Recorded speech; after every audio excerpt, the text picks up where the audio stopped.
That's what my CEO told me after 12 years of building the very systems he still brags about. One sentence, delivered like a verdict, while his cousin, who'd never managed a real deadline, sat there smirking in a chair that should have been mine. I walked out carrying a box instead of a future, convinced that everything I'd poured into that place had died in that room, but they didn't know something small, something forgotten. If you've ever been pushed out, overlooked, or replaced, tell me your story and subscribe so you don't miss what happened next.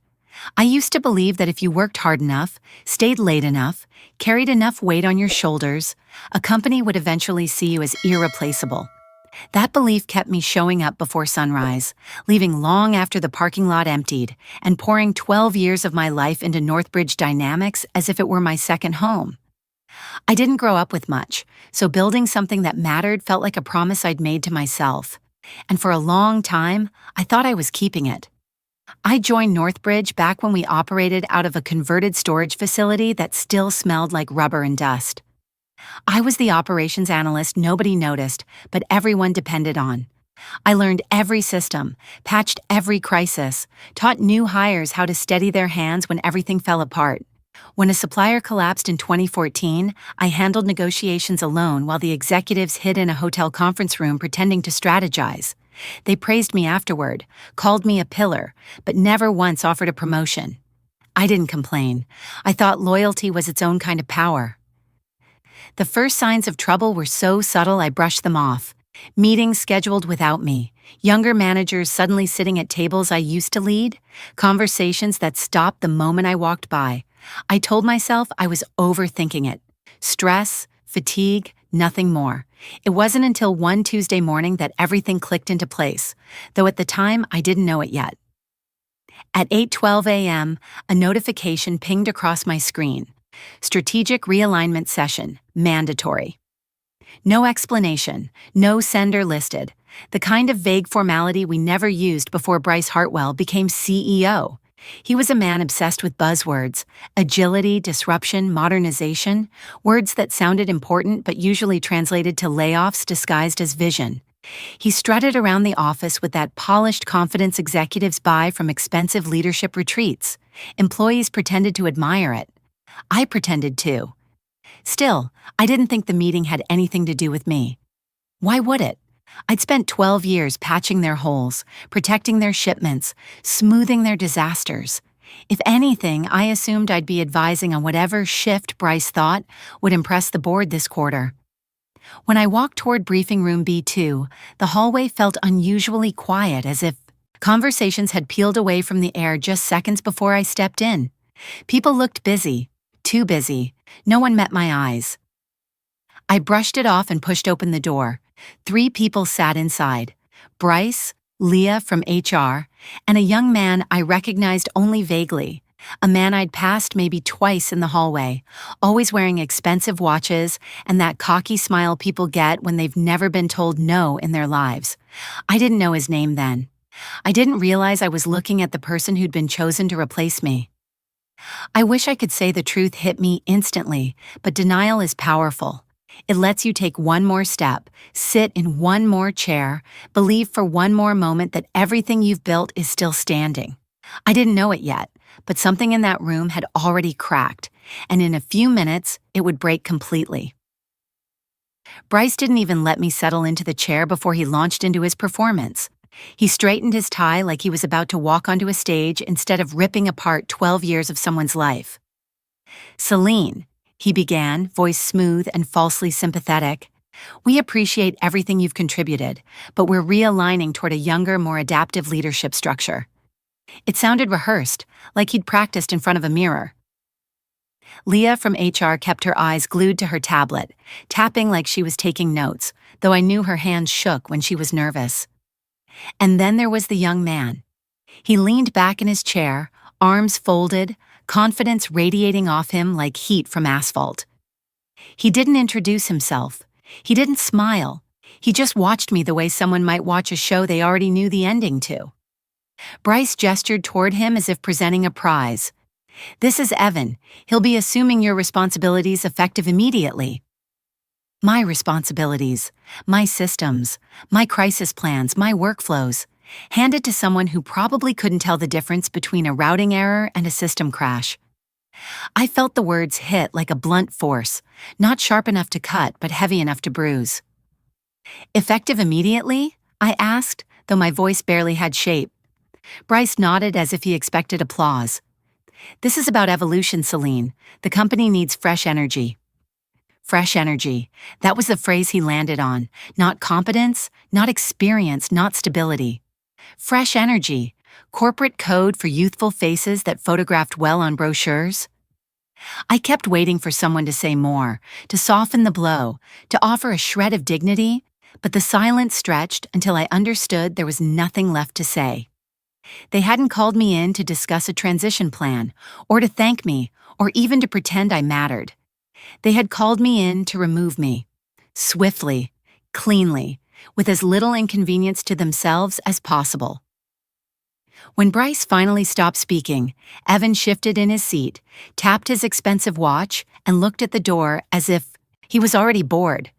That was the moment my humiliation crystallized. Not the firing, not the shallow reasoning. It was the fact that he didn't even consider me worthy of attention. Like I was an outdated appliance they were finally discarding. I stood up slowly because I refused to let them see me scramble or shake. Leah finally looked at me then. Just a flicker, a flash of guilt before she smoothed her expression back to neutral. I didn't trust myself to speak. I simply nodded once, turned, and walked out. The hallway felt colder than it had minutes earlier, quieter too.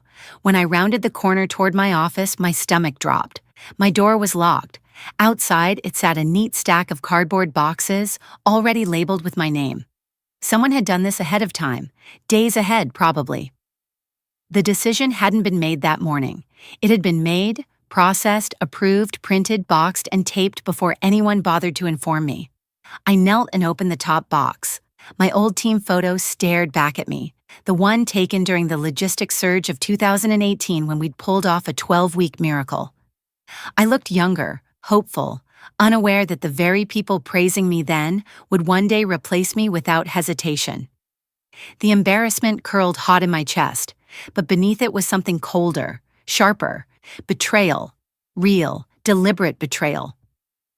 I carried the boxes to the elevator, each step heavier than the last. Every person I passed found a reason to look away, a phone call, a printer jam, a sudden need to walk in the opposite direction. I wasn't a colleague anymore. I was an inconvenience, a ghost.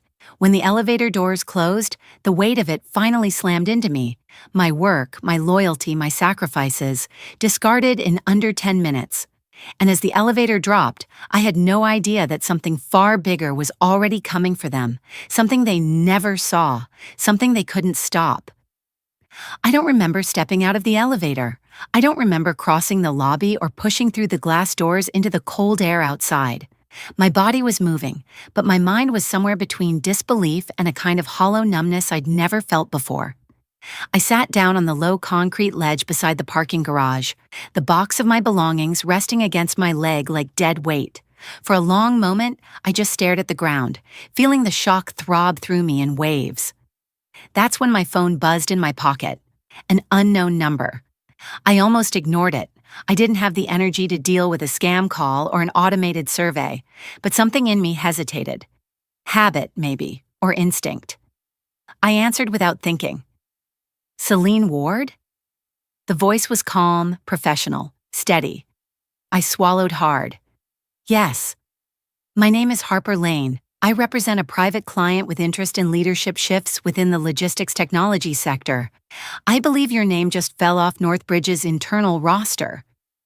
The words landed strangely, like they were meant for someone else. I blinked, trying to process it. How would you even... Information moves quickly, she interrupted, not unkindly. My client would like to speak with you. Today, if possible. I should have asked more questions. I should have demanded clarity. But in that moment, sitting there with humiliation still burning under my skin, I felt something I hadn't expected. Validation. Someone out there knew my worth even when my own company had just dismissed it. All right, I said, my voice quiet. Send me the details. When the call ended, I stared ahead, feeling the cold wind sting my eyes. Harper's words echoed in my ears, but I didn't know whether to believe them. My phone buzzed again, another unknown number. For a second, I considered letting it ring out, but curiosity or desperation won. Celine, the voice said, deeper this time. Familiar, though distant, like a memory I hadn't touched in years. This is Julian Cross. My breath caught in my throat. The CEO of Vectoris Systems, NorthBridge's biggest competitor. The man whose name circled industry conferences like a quiet storm. Strategic, composed, respected, and absolutely untouchable. I heard what happened, he said. No theatrics, no pity, just certainty. NorthBridge made a mistake. I closed my eyes, trying to steady the tightness in my chest. How would you know already? Because I pay attention, he replied simply, and because you've been on my radar for a long time. The world shifted a little under my feet. He continued, I'd like to meet, somewhere quiet, just a conversation. Just a conversation. Nothing in our world was ever just anything, and we both knew it. I wasn't sure whether I should feel honored or alarmed, maybe both. Is this about a job? I finally asked. He gave a soft laugh, warm but edged with purpose. Let's not jump ahead, but I think this moment might be the beginning of something important for you. Important. Coming from a man like him, that word carried weight. I stared down at my cracked coffee mug inside the box, the symbol of everything I'd lost in a single morning. And yet, for the first time in hours, something inside me flickered. Small, fragile, but unmistakably alive. Tell me where to meet you, I said, and as the wind rushed past, carrying the chill of a closing door and the heat of another cracking open, I didn't know it yet, but this call would not just change my career, it would change the entire future of NorthBridge. Julian chose a quiet cafe tucked between an insurance office and a florist shop, the kind of place people walked past without noticing. Inside, the lighting was soft, warm, almost too gentle for the kind of conversation I knew we were about to have. He stood when I walked in, offering a handshake that was firm but not performative, a man who didn't need theatrics to show authority. Celine, he said, motioning to the chair across from him. Thank you for coming on such short notice. I sat, feeling strangely exposed under the calm hush of clinking cups and murmured conversations. The waitress dropped off water and disappeared without lingering. Julian folded his hands, studying me with a measured focus that made my pulse kick up. I'll be direct, he said. NorthBridge Dynamics has been on shaky ground for some time. I expect a major shift within the next quarter. My brow tightened. A shift like what? He slid a slim black folder across the table. Open it. Inside was a full acquisition strategy. Vectoris Systems preparing to buy out NorthBridge. Each page carried the weight of months of planning, revenue forecasts, integration timelines, leadership restructures, transition protocols. But what made my breath hitch was a small table near the end. There, next to a provisional leadership chart, sat my name. Executive Transition Director, I whispered, reading it twice to make sure I wasn't imagining it. Interim authority during the post-acquisition phase. Julian's voice was calm. Your work has been undervalued for years. We intend to change that. A swirl of disbelief and something warmer, something I hadn't let myself feel in a long time, settled in my chest. Why me? I asked. Why now? Because everything that holds NorthBridge together came from people like you, people they pushed aside when leadership wanted something shinier. He leaned back. And because you know how the company really works, that knowledge is priceless in a turnover.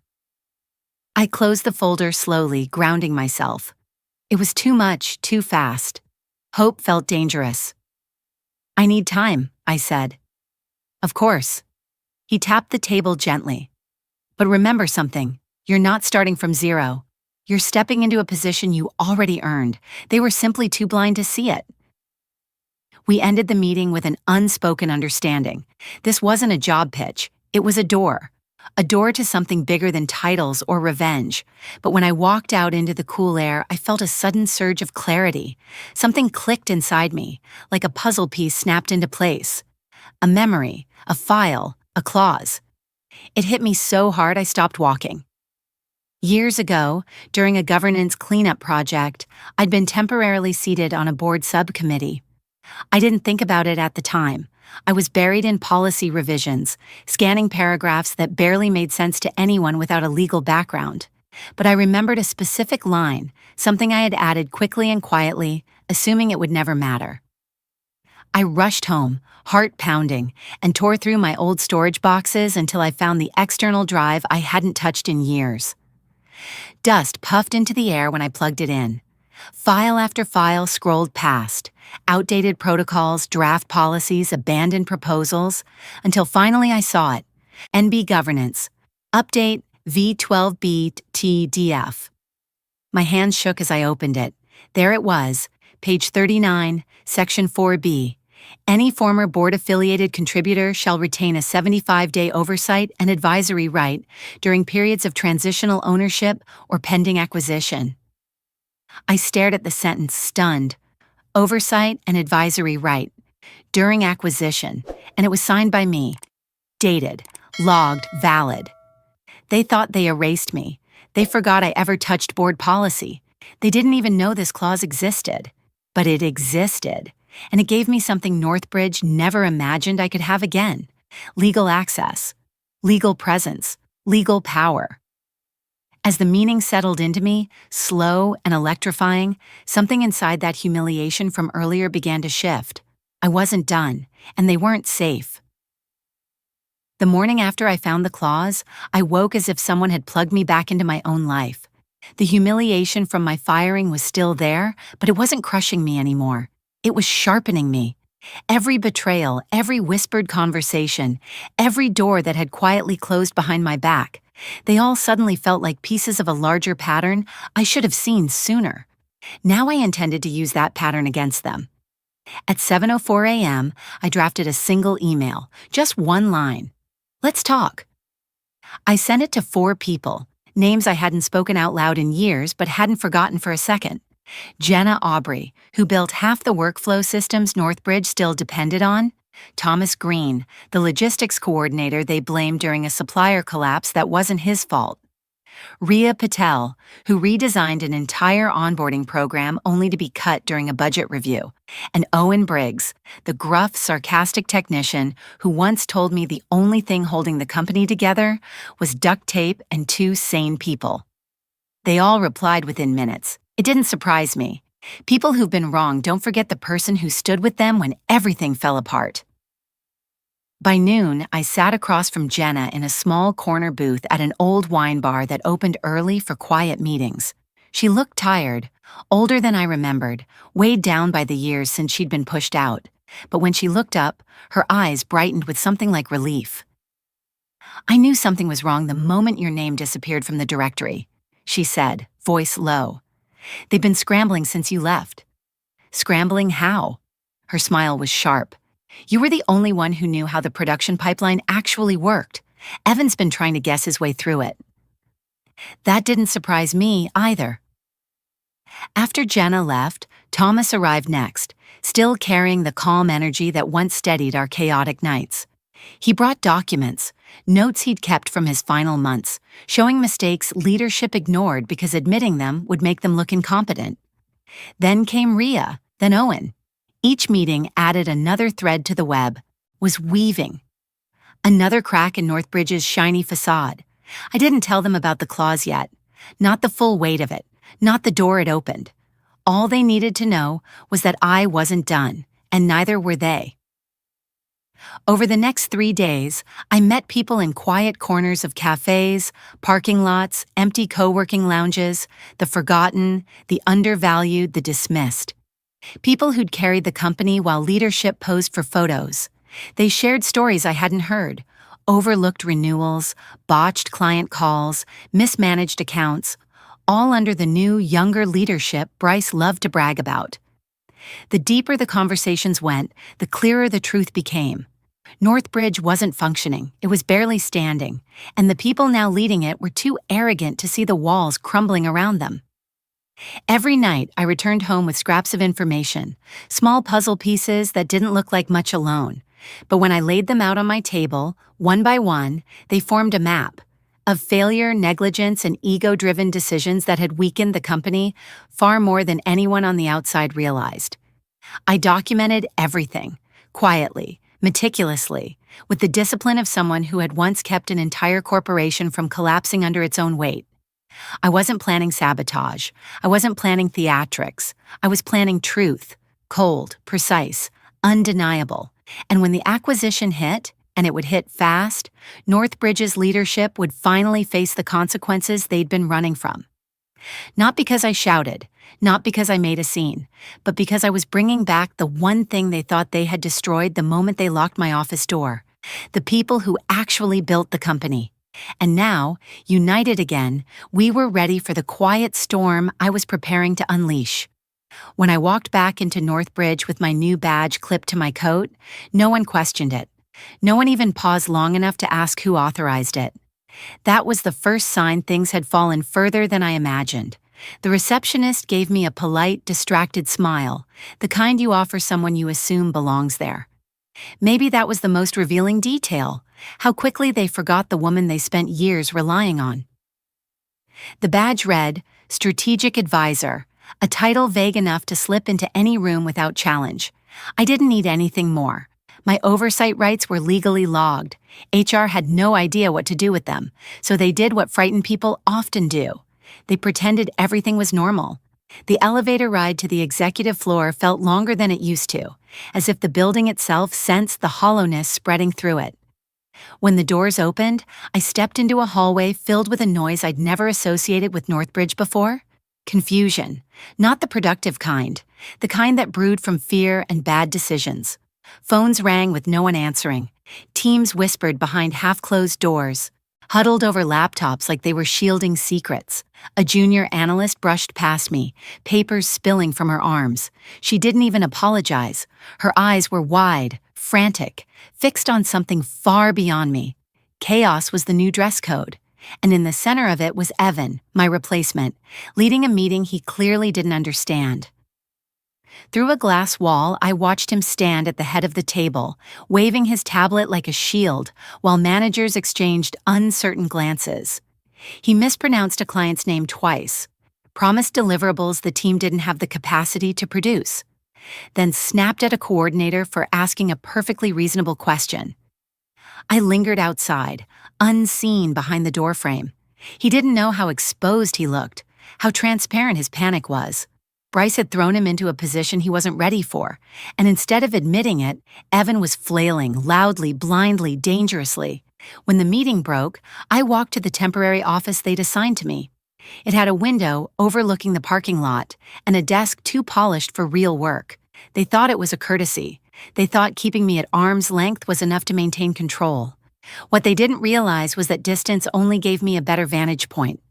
From my seat, I watched the fault lines widen, a delayed shipment no one escalated, a renewal contract sitting unsigned on someone's desk, two departments fighting over responsibility for a failed rollout. Every crisis had one thing in common.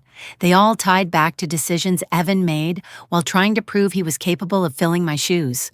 Throughout the day, emails trickled in, operations logs, meeting summaries, a few frantic messages forwarded accidentally by overworked analysts. I never asked for any of it. People simply didn't know where else to send problems anymore. They only knew the company was breaking, and instinct drove them toward the person who once kept it alive. I took notes, not to fix anything, but to understand the scale of the collapse. The truth was harsher than I expected. NorthBridge wasn't struggling, it was unraveling, and no one at the top had the skill or humility to stop it. As I closed my notebook that evening, watching the office lights flicker unevenly across the floor, one thing became painfully clear. They hadn't just fired the wrong person. They had replaced the foundation of their house with cardboard, and now the storm was arriving. The announcement dropped at exactly 9 a.m. on a Wednesday, delivered through a company-wide email with the kind of sterile wording only lawyers could write. NorthBridge Dynamics confirms the appointment of Celine Ward as acting chief executive officer during the transitional review period. 7 minutes later, it hit every inbox. By 9:10, Slack channels went silent. By 9:13, people were peering over cubicle walls like animals sensing an incoming quake. No welcome parade, no speech, no dramatic walk. Down the hallway. I simply picked up my notebook, left the advisor's office, and stepped into a building holding its breath. When I reached the executive floor, the air shifted. Evan was standing near the conference room, pale and stiff, a stack of papers clenched in his fist. He tried to speak, maybe to protest, maybe to pretend he still had authority, but whatever words he rehearsed died the moment he met my gaze. I didn't stop to comfort him or to gloat. This wasn't about him anymore. This was bigger than the fragile ego of a man who thought he could inherit competence. The CEO's office door was cracked open as if waiting for me. I pushed it fully and stepped inside. The room had been redecorated with a style that tried too hard. Gold accents, modern art, a ridiculous leather chair angled for power photos. On the desk sat a glowing nameplate with Evan's title still blinking. I unplugged it without ceremony, placed it gently in a box, and began clearing the space with quiet precision. The absurd glass trophy labeled Next Gen Innovator went first, then the stack of corporate jargon notebooks, then the empty brainstorming journals he liked to display for meetings.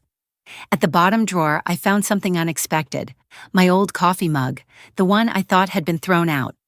Someone must have shoved it aside to make room for Evan's props. A small crack still ran down the handle. I placed it on the desk, and for the first time since everything began, the room felt right again. By afternoon, the formal notices were completed. Legal validated my oversight rights. HR updated system access. Department heads received meeting requests with my name on them. And then the real work began. 15-minute private sessions with every employee who had stayed behind after I was pushed out. Some arrived anxious, hands shaking, voices small. Others came defiant, eager to convince me that they had nothing to do with what happened. I didn't accuse anyone. I didn't lecture. I asked only one question. Why didn't you say anything? The honest ones broke quickly. I was scared, Celine. They said speaking up would mark me as uncooperative. I knew it was wrong, but I didn't think you'd actually be fired. Their regret was real, but regret didn't erase choices. I listened, took notes, and let silence do most of the work. Then came Megan, my former assistant. She entered slowly, eyes already wet, clutching her phone like a shield. She didn't sit until I nodded. I don't deserve your kindness, she whispered. I did everything they asked. I sent reports on you. I forwarded your emails. I even printed the memo about your removal. Her voice cracked. I thought I was protecting myself. For a moment, I let the weight of her confession settle. She wasn't trying to save her job, she was trying to recover her own conscience. I walked around the desk, stood beside her, and spoke quietly. You don't owe me an apology. You owe the truth. She nodded, shoulders trembling with relief and shame. She wasn't the only one who needed to hear that. The last meeting of the day was with Martin Hale, head of strategy, the man who had built his career on polished confidence and inflated numbers. He strolled in without being scheduled, smiling like we were old allies. Celine, he said, we should discuss how we'll work together. Your leadership, my insights. There's real synergy here. I reached into my drawer, pulled out a sealed envelope, and placed it on the table between us. What's this? He asked, the smile faltering. Your termination, I answered, effective immediately. For once, Martin had nothing to say. He took the envelope, stood stiffly, and left without a word. Out in the hallway, a few heads subtly turned, watching everything shift, watching the storm they thought would never come. I closed my notebook gently, not triumphantly. This wasn't revenge, not really. It was a reckoning. Long overdue, sharply delivered, and necessary. And tomorrow, I would begin rebuilding the place they tried to bury me in. By the following week, the building moved with a different rhythm. People weren't whispering in corners anymore. They were watching, recalibrating, learning what accountability actually looked like. I didn't need to bark orders or parade authority down the hallways. My presence was enough. My decisions were enough. I restored departments one meeting at a time, putting capable people back where they belonged, untangling the knots Evan and Bryce had tightened without understanding. I brought Jenna in as senior systems lead. Thomas took oversight of crisis logistics. Rhea rebuilt onboarding. Owen handled infrastructure integrity. Each of them stepped into the roles they had quietly deserved for years, and the company's foundation steadied beneath their hands. One afternoon, while walking past the conference room, the same one where I had once been told my experience no longer aligned with their direction, I stopped. Through the glass, my new leadership team sat gathered around the table, working through a recovery roadmap we had rebuilt from scratch. It wasn't pride I felt. It was recognition. This was what NorthBridge had always been meant to be before ego and nepotism choked it. As I stepped into the hallway again, a young analyst hurried toward me, stopping abruptly. "I don't want to bother you," she said, voice small. "But how did you stay calm through everything? How did you keep going when they tried to erase you?" I held her gaze for a long moment. "It was personal," I told her, "but it didn't have to be messy. When you know your value, you don't argue. You act, and sometimes staying silent isn't weakness. It's preparation." She nodded, something shifting behind her eyes, as if she understood more than she expected to. That evening, long after most of the building emptied, I sat alone in the corner office, my office. I opened my notebook and wrote a single line on a fresh page. "Integrity lasts longer than titles." I closed the cover, rested my hand on it for a moment, and let the stillness settle around me. I wasn't the woman they tried to discard. I was the woman who rebuilt the company they never truly understood. And I wasn't done yet. There's something I learned the hard way. Staying silent to keep the peace can destroy you far faster than speaking up ever will. When NorthBridge tried to erase me, I realized it wasn't the betrayal that hurt the most. It was all the small moments I ignored along the way. The skipped meetings, the closed doors, the way people stopped asking for my input because it made them feel threatened. I let comfort lull me into believing loyalty was protection, when in reality it was a leash. If there's one truth that came out of everything, it's this. Corruption grows best in quiet rooms. People with power love when you doubt your voice, because your silence gives them space to manipulate the narrative. But the moment you step out of the shadows, even if your voice shakes, the structure they built on ego begins to crack. Courage isn't always loud. Sometimes it's as simple as saying, "I see what's happening and I won't pretend I don't." And sometimes forgiveness is the way you free yourself. But sometimes silence is the sharpest knife, especially when you use it to let the truth speak for itself. In real life, you might not get a perfect comeback or a dramatic reversal, but you can reclaim your dignity by refusing to let other people define your worth. If you feel overlooked, manipulated, or quietly pushed aside, don't wait for permission to act. Start by telling the truth, to yourself, to someone you trust, or even just in writing. Then take one small step forward. How to get started today. Write down one boundary you've been avoiding setting. Reach out to someone who once supported you and reconnect. Identify one place in your life where silence has become harmful. Take a single action that shifts power back to you. If you've ever faced a situation like mine, or you're in the middle of one now, share your story in the comments. And if you want more stories like this, don't forget to subscribe and share the video. Your voice matters more than you think.